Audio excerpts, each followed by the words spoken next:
Hello friends, good evening. Welcome back to Shikshak Path. शिक्षक पथ में आप सभी साथियों का स्वागत है। कैसे हो आप सभी? तो दोस्तों, आज की क्लास में हम लोग प्रदूषण से क्वेश्चन की प्रैक्टिस करेंगे। तो चलिए फिर शुरू करते हैं आज की प्रैक्टिस।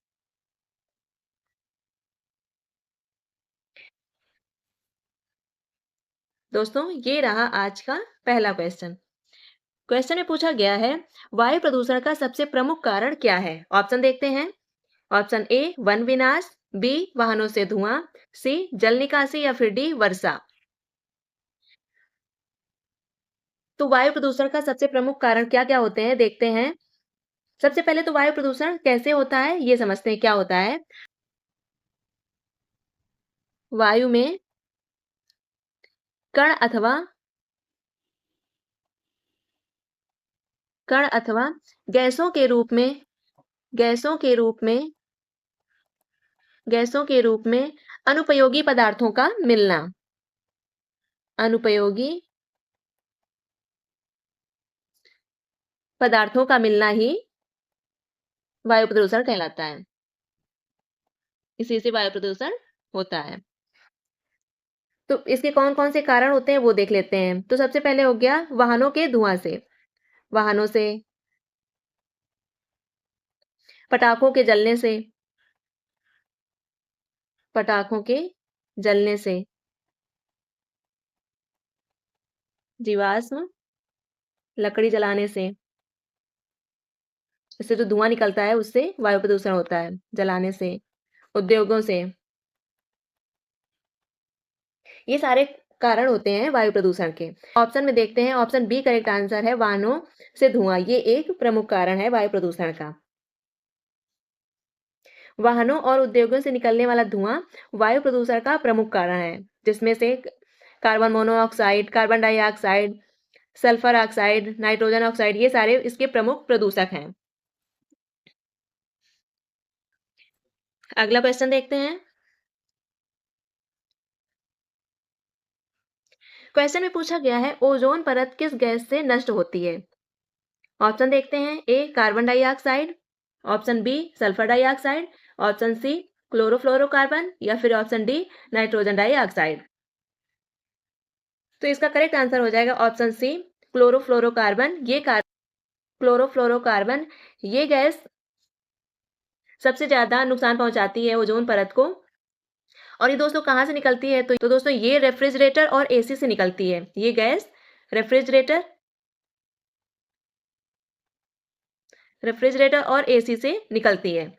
यह ओजोन परत को नष्ट करती है, जो यूवी किरणों से हमारी रक्षा करती है। अगला क्वेश्चन देखते हैं। क्वेश्चन में पूछा गया है, अम्ल वर्षा का मुख्य कारण कौन सी गैसें हैं? ऑप्शन ए कार्बन डाइऑक्साइड या oxygen, option B sulphur dioxide या nitrogen dioxide, option C ammonia या फिर मीथेन, ऑप्शन डी हीलियम या फिर नियॉन। तो इसका करेक्ट आंसर है सल्फर डाइऑक्साइड और नाइट्रोजन डाइऑक्साइड। ये अम्ल वर्षा का प्रमुख मुख्य कारण है।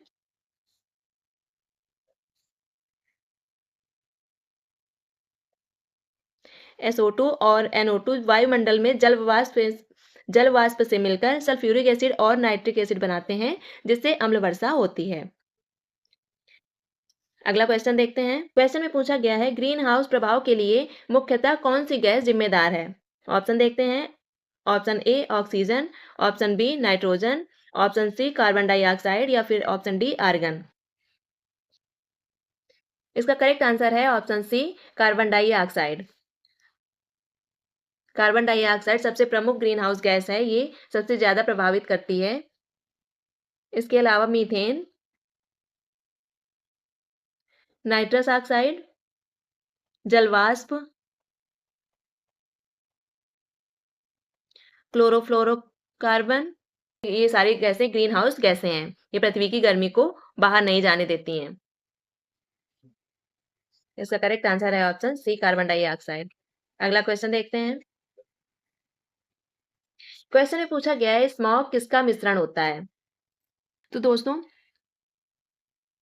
स्मॉग द्वितीयक प्रदूषक में आता है। वायु प्रदूषण के द्वितीयक प्रदूषक में आता है। द्वितीयक प्रदूषक। दोस्तों, वायु प्रदूषण के 2 प्रकार होते हैं, जिनमें से एक होता है 2 प्रकार होते हैं। एक होता है गैसीय अवस्था, पहला है गैसीय अवस्था और दूसरा होता है कणों के रूप में। कणों के रूप में। गैसीय अवस्था में दोस्तों 2 पार्ट होते हैं इसके, एक होता है प्राथमिक प्रदूषक और दूसरा होता है द्वितीयक प्रदूषक। द्वितीयक प्रदूषक। प्राथमिक प्रदूषक में दोस्तों carbon oxide, carbon monoxide, sulphur dioxide, nitrogen dioxide, ammonia, chlorofluorocarbon, ये सारी गैसें आती हैं जो वायुमंडल को सीधे प्रभावित करती हैं। और सेकेंडरी पॉल्यूटेंट यानी द्वितीयक प्रदूषक में धुआं सा यानी स्मॉग, स्मॉग और सतही ओजोन मतलब कि सतह की ओजोन, ये आते हैं। अब तो दोस्तों यहाँ पे क्वेश्चन में पूछा गया है स्मॉग किसका मिश्रण है। तो दोस्तों ऑप्शन देखते हैं। ऑप्शन ए धुआं प्लस धुंध का, ऑप्शन बी धूल प्लस वर्षा का, option C ozone plus carbon dioxide का, option D SO sulphur dioxide या ऑक्सीजन का। तो इसका ऑप्शन ए करेक्ट आंसर हो जाएगा, धुआं प्लस धुंध का मिश्रण होता है स्मॉग यानी धुआं सा। इसको इस तरह से भी आ सकता है क्वेश्चन में, धुआं सा किसका मिश्रण होता है। तो इस करेक्ट आंसर है ऑप्शन ए, धुआं प्लस धुंध का मिश्रण होता है स्मॉग। अगला क्वेश्चन देखते हैं। क्वेश्चन में पूछा गया है वायुमंडल में कार्बन डाइऑक्साइड की सामान्य मात्रा कितनी होती है।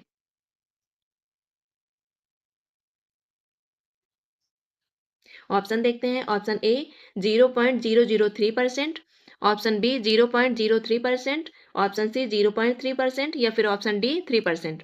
तो दोस्तों वायुमंडल में कार्बन डाइऑक्साइड की मात्रा 0.03 होती है, 0.03% होती है।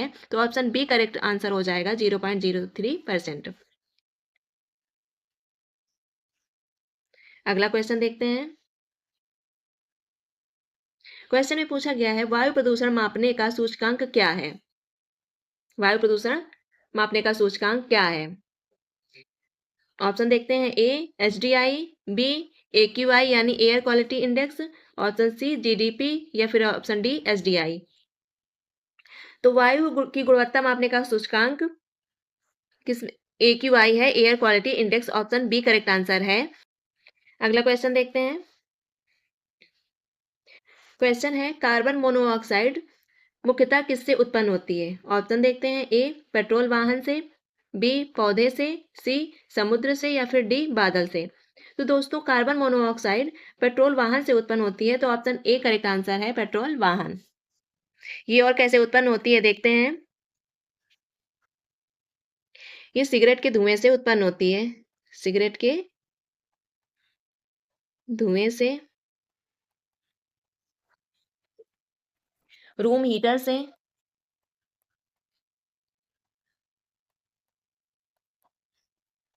रूम हीटर से, ईंधन के अधजला जलने पर उससे जो धुआं निकलता है, ईंधन के अधजला जलने पर।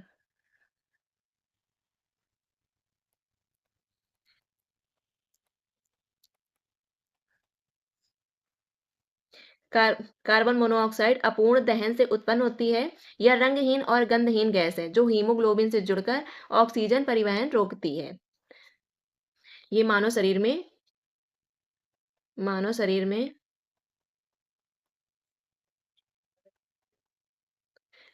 ऑक्सीजन की मात्रा कम कर देती है। ऑक्सीजन की मात्रा कम कर देती है।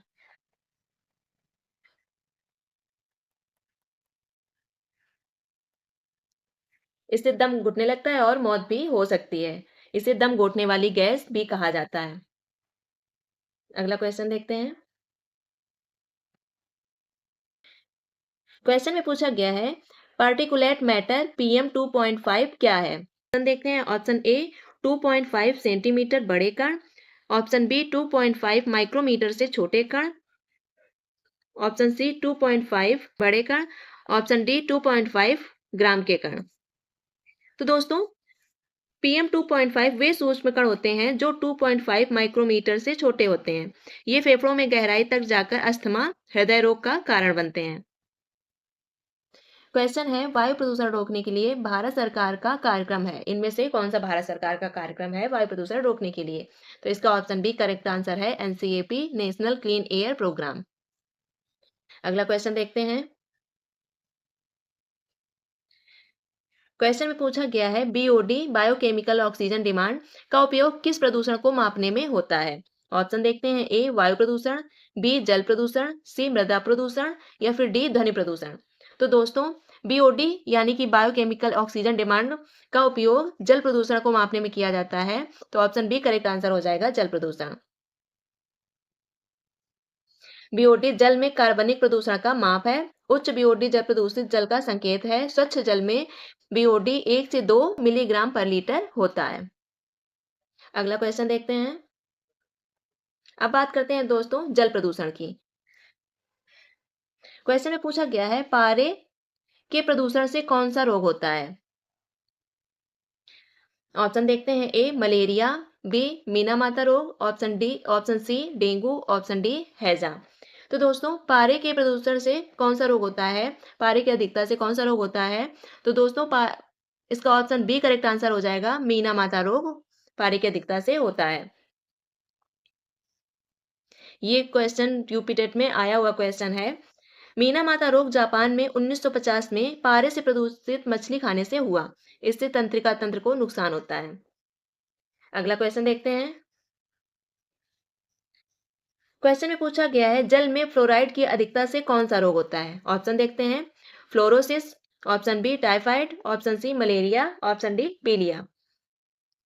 तो दोस्तों जल में फ्लोराइड की अधिकता से फ्लोरोसिस रोग होता है। तो ऑप्शन ए करेक्ट आंसर है फ्लोरोसिस।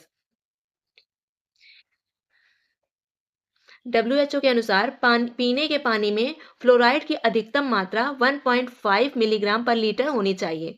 अधिक होने पर दांत और हड्डियां कमजोर हो जाती हैं और फ्लोरोसिस रोग भी हो जाता है। अगला क्वेश्चन देखते हैं। अगला क्वेश्चन है यूट्रोफिकेशन क्या है। ऑप्शन देखते हैं। ए जल का वाष्पीकरण, ऑप्शन बी जल में शैवाल की अत्यधिक वृद्धि, ऑप्शन सी जल का अम्लीकरण या फिर डी जल का शोधन। तो दोस्तों यूट्रोफिकेशन जल में शैवाल की अत्यधिक वृद्धि है। तो ऑप्शन बी करेक्ट आंसर है। अगला क्वेश्चन देखते हैं। क्वेश्चन में पूछा गया है गंगा नदी को स्वच्छ करने के लिए कौन सा अभियान चलाया गया। Option A Namami Gange, option B स्वच्छ Bharat, option C Beti Bachao, option D जल जीवन मिशन। तो इसका करेक्ट आंसर है ऑप्शन ए नमामि गंगे। अगला क्वेश्चन देखते हैं। क्वेश्चन में पूछा गया है पीने के पानी की गुणवत्ता मापने का मानक क्या है। Option A BIS-IS 10500, option B ISO 9001, option C WHO AQI, option D ISE 100। इसका करेक्ट आंसर है ऑप्शन ए BIS-IS 10500। ये पानी की गुणवत्ता मापने का मानक है। अगला क्वेश्चन देखते हैं। क्वेश्चन में पूछा गया है जल में आर्सेनिक प्रदूषण से कौन सा रोग होता है।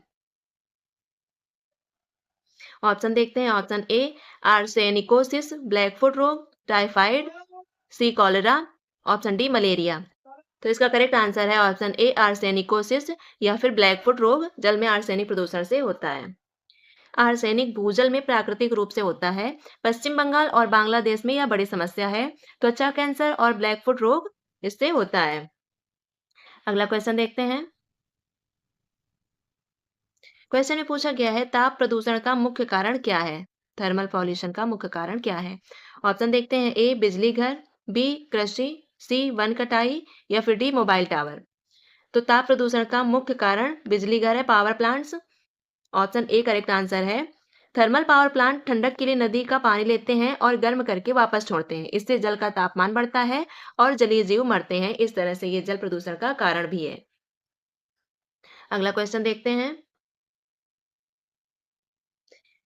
क्वेश्चन में पूछा गया है समुद्री तेल रिसाव से क्या नुकसान होता है। ऑप्शन ए वायुमंडल ठंडा होता है, ऑप्शन बी समुद्री जीव मरते हैं, ऑप्शन सी वर्षा बढ़ती है या फिर ऑप्शन डी मिट्टी उपजाऊ होती है। तो दोस्तों, तेल रिसाव समुद्र की सतह पर परत बनाता है। समुद्र में तेल फैल जाता है जिससे ऑक्सीजन की कमी हो जाती है। समुद्र में तेल फैल जाता है जिससे एक ऊपर एक परत बन जाती है, जिससे ऑक्सीजन नीचे नहीं पहुंच पाती है, जिससे समुद्री पक्षी, मछलियां और प्रवाल भित्तियां नष्ट होती हैं। तो ये जैसे समुद्री जीव मरते हैं, तो ऑप्शन बी करेक्ट आंसर हो जाएगा। इससे समुद्री जीव मरते हैं। अगला क्वेश्चन देखते हैं। क्वेश्चन में पूछा गया है जल जनित रोग का उदाहरण क्या है। ऑप्शन देखते हैं। ए मलेरिया, बी डेंगू, सी हैजा या फिर डी रेबीज। तो इसका करेक्ट आंसर है ऑप्शन सी हैजा। हैजा, टाइफाइड, पेचिस और पोलियो ये जल जनित रोग होते हैं। अब बात करते हैं दोस्तों मृदा प्रदूषण की। क्वेश्चन में पूछा गया है मृदा प्रदूषण का मुख्य कारण क्या है। ऑप्शन देखते हैं। ए रासायनिक उर्वरक और कीटनाशक, ऑप्शन बी वर्षा, ऑप्शन सी धूप, ऑप्शन डी वायु। तो दोस्तों, धूप, वायु और वर्षा ये तीनों ही वायु प्रदूषण का कारण नहीं है। ऑप्शन ए करेक्ट आंसर है। रासायनिक उर्वरक और कीटनाशक ये मृदा प्रदूषण का मुख्य कारण है। रासायनिक खाद, कीटनाशक, औद्योगिक औद्योगिक अपशिष्ट और प्लास्टिक मृदा प्रदूषण के मुख्य कारण हैं। और डीडीटी जैसे कीटनाशक मिट्टी में सालों तक रहते हैं और ये मृदा प्रदूषण का कारण बनते हैं। तो यहाँ पर ऑप्शन ए करेक्ट आंसर है। रासायनिक उर्वरक और कीटनाशक ये मुख्य कारण है। अगला क्वेश्चन देखते हैं। क्वेश्चन में पूछा गया है भूमि प्रदूषण रोकने के लिए बायो रेमेडिएशन क्या है। ऑप्शन देखते हैं। ए रासायनिक उपचार, बी सूक्ष्म जीवों द्वारा प्रदूषण सफाई, ऑप्शन सी ताप उपचार, ऑप्शन डी जल उपचार। इसका करेक्ट आंसर है ऑप्शन बी सूक्ष्म जीवों द्वारा प्रदूषण सफाई। अगला क्वेश्चन देखते हैं। क्वेश्चन में पूछा गया है डीडीटी क्या है और इसे क्यों प्रतिबंधित किया। ऑप्शन ए उर्वरक उपयोगी है, ऑप्शन बी कीटनाशक जैव संचय करता है, ऑप्शन सी खरपतवारनाशी सुरक्षित है, ऑप्शन डी जीवाणुनाशक सस्ता है। तो डीडीटी क्या है? ये एक कीटनाशक है और ये क्यों प्रतिबंधित किया गया? क्योंकि ये जैव संचय करता है। तो ऑप्शन बी करेक्ट आंसर हो जाएगा। कीटनाशक एवं जैव संचय करता है। अगला क्वेश्चन देखते हैं। क्वेश्चन में पूछा गया है जैव आवर्धन बायोमैग्निफिकेशन क्या है। ऑप्शन देखते हैं। ए पौधों की वृद्धि, ऑप्शन बी खाद्य श्रृंखला में विषैले पदार्थों का बढ़ना, ऑप्शन सी जीवाणुओं की वृद्धि, ऑप्शन डी मिट्टी का फैलाव। तो दोस्तों, बायोमैग्निफिकेशन खाद्य श्रृंखला में विषैले पदार्थों का बढ़ना है। तो ऑप्शन बी करेक्ट आंसर है। खाद्य श्रृंखला में प्रत्येक स्तर पर विषैले पदार्थों की सांद्रता बढ़ती जाती है। शीर्ष परवच्छी में यह सर्वाधिक होती है। अगला क्वेश्चन देखते हैं। क्वेश्चन में पूछा गया है भारत में मृदा प्रदूषण नियंत्रण के लिए कौन सा कानून है। ऑप्शन देखते हैं। ए पर्यावरण संरक्षण अधिनियम 1986, ऑप्शन बी वन अधिनियम 1927, ऑप्शन सी जल अधिनियम 1974 या फिर ऑप्शन डी मोटर वाहन अधिनियम। तो इसका करेक्ट आंसर है ऑप्शन ए पर्यावरण संरक्षण अधिनियम 1986। अगला क्वेश्चन देखते हैं। क्वेश्चन में पूछा गया है प्लास्टिक प्रदूषण रोकने के लिए भारत ने कब एकल उपयोग प्लास्टिक बंद किया। ऑप्शन है। ए 1 जनवरी 2020, बी 1 जुलाई 2022, ऑप्शन सी 15 अगस्त 2019, ऑप्शन डी 2 अक्टूबर 2021। तो दोस्तों, 1 जुलाई 2022 से भारत में 19 प्रकार की एकल उपयोग प्लास्टिक पर प्रतिबंध है। इनमें स्ट्रॉ, कटलरी, कप और थैलियां शामिल हैं। तो इसका ऑप्शन बी करेक्ट आंसर है 1 जुलाई 2022। अगला क्वेश्चन देखते हैं। क्वेश्चन में पूछा गया है रेडियोधर्मी प्रदूषण रेडियो एक्टिव पॉल्यूशन से कौन सा रोग होता है। ऑप्शन देखते हैं। ए मलेरिया, बी कैंसर और जन्मदोष, सी टाइफाइड या फिर डी हैजा। तो दोस्तों, रेडियोधर्मी विकिरण से डीएनए को नुकसान होता है जिससे कैंसर, ल्यूकेमिया और जन्मजात विकृतियां होती हैं। हिरोशिमा इसका उदाहरण है। तो ऑप्शन बी करेक्ट आंसर हो जाएगा, कैंसर और जन्म दोष। अगला क्वेश्चन देखते हैं।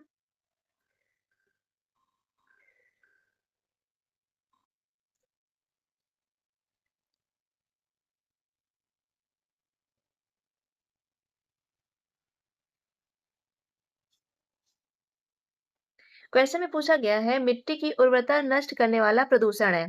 मिट्टी की उर्वरता नष्ट करने वाला कौन सा प्रदूषण है? तो ऑप्शन देखते हैं। ए कीटनाशक और भारी धातुएं, ऑप्शन बी ध्वनि प्रदूषण, ऑप्शन सी प्रकाश प्रदूषण, ऑप्शन डी ताप प्रदूषण। तो दोस्तों ऑप्शन ए करेक्ट आंसर है, कीटनाशक और भारी धातुएं ये मिट्टी की उर्वरता नष्ट करने वाले प्रदूषण हैं। अगला क्वेश्चन देखते हैं।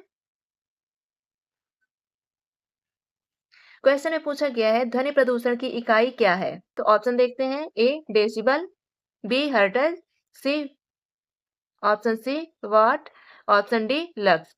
तो इसका करेक्ट आंसर है ऑप्शन ए, डेसिबल में मापते हैं। ध्वनि प्रदूषण की इकाई डेसिबल में मापी जाती है।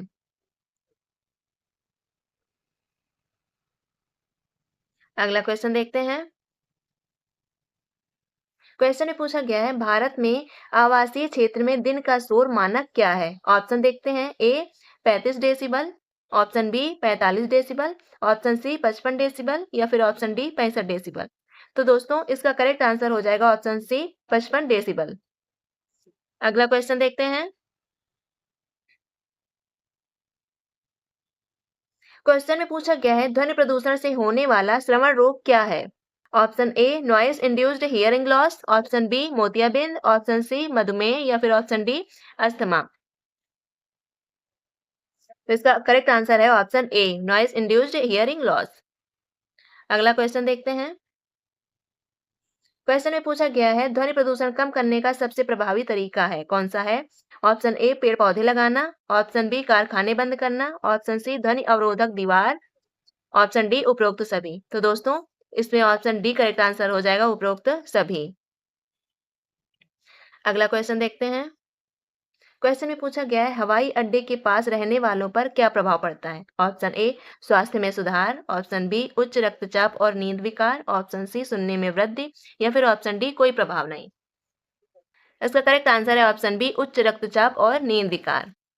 अगला क्वेश्चन देखते हैं।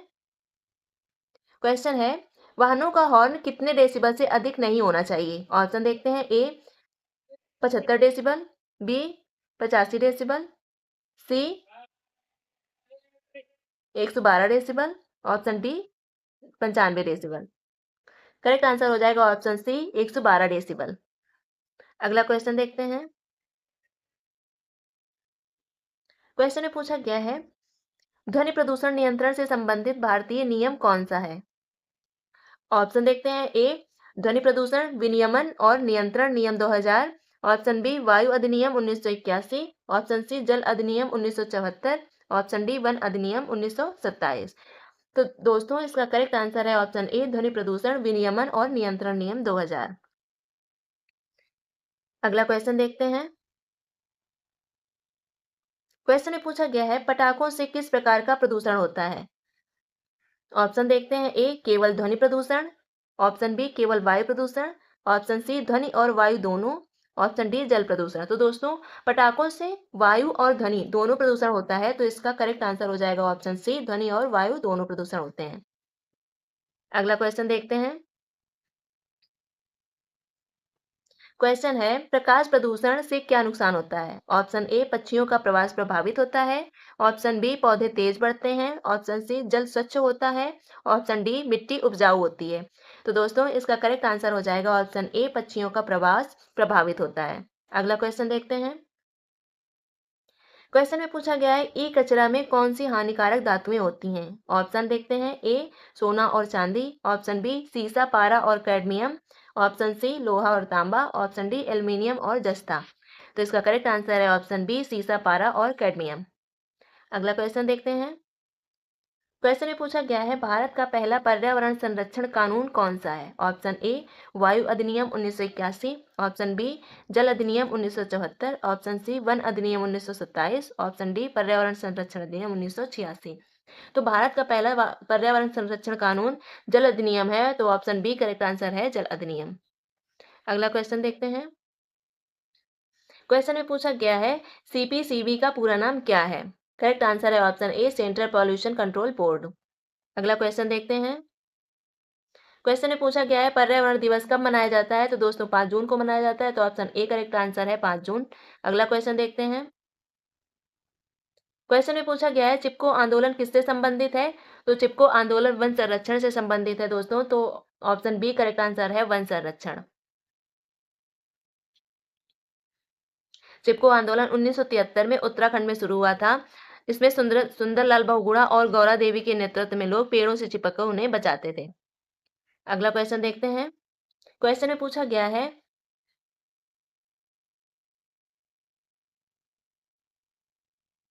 क्वेश्चन है क्योटो प्रोटोकॉल किस विषय से संबंधित है?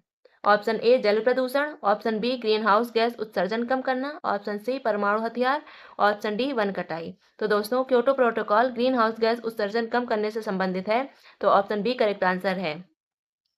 अगला क्वेश्चन देखते हैं। क्वेश्चन में पूछा गया है पेरिस समझौता कब हुआ?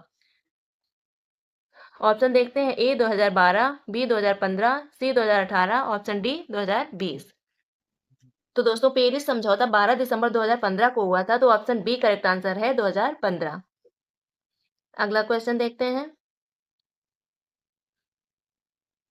क्वेश्चन है ओजोन परत की मोटाई मापने की इकाई क्या है? ओजोन परत की मोटाई किससे मापते हैं? तो इसका ऑप्शन बी करेक्ट आंसर है डॉप्सन यूनिट। डॉप्सन यूनिट से ओजोन परत की मोटाई मापी जाती है। अगला क्वेश्चन देखते हैं। क्वेश्चन में पूछा गया है भारत में एसपीसीबी का क्या अर्थ है? तो इसका करेक्ट आंसर है ऑप्शन ए स्टेट पॉल्यूशन कंट्रोल बोर्ड। अगला क्वेश्चन देखते हैं। क्वेश्चन क्वेश्चन में पूछा गया है प्रदूषण मुक्त ऊर्जा का सबसे अच्छा स्रोत कौन सा है? ऑप्शन देखते हैं। ए कोयला, बी पेट्रोल, सी सौर ऊर्जा या फिर डी परमाणु ऊर्जा। तो दोस्तों इसका करेक्ट आंसर है ऑप्शन सी सौर ऊर्जा। अगला क्वेश्चन देखते हैं। क्वेश्चन में पूछा गया है कार्बन फुटप्रिंट क्या है? तो दोस्तों कार्बन फुटप्रिंट किसी व्यक्ति, संस्था, उत्पाद या गतिविधि द्वारा वातावरण में छोड़ी गई ग्रीन हाउस गैस है, जैसे कार्बन डाइऑक्साइड, मीथेन, इनकी जो कुल मात्रा होती है उसको कार्बन फुटप्रिंट कहते हैं। तो ऑप्शन देखते हैं। ऑप्शन ए कार्बन का भार, ऑप्शन बी किसी व्यक्ति, संस्था द्वारा उत्सर्जित CO2 की कुल मात्रा, या फिर ऑप्शन सी पैरों के निशान, ऑप्शन डी कोयले का वजन। तो इसका ऑप्शन बी करेक्ट आंसर है किसी व्यक्ति, संस्था द्वारा उत्सर्जित कार्बन डाइऑक्साइड की कुल मात्रा। अगला क्वेश्चन देखते हैं। क्वेश्चन में पूछा गया है रिड्यूस, रीयूज, रिसाइकल 3R सिद्धांत किस प्रदूषण के लिए महत्वपूर्ण है? ऑप्शन देखते हैं। ए वायु प्रदूषण, बी ध्वनि प्रदूषण, सी ठोस अपशिष्ट या कचरा प्रदूषण, ऑप्शन डी रेडियोधर्मी प्रदूषण।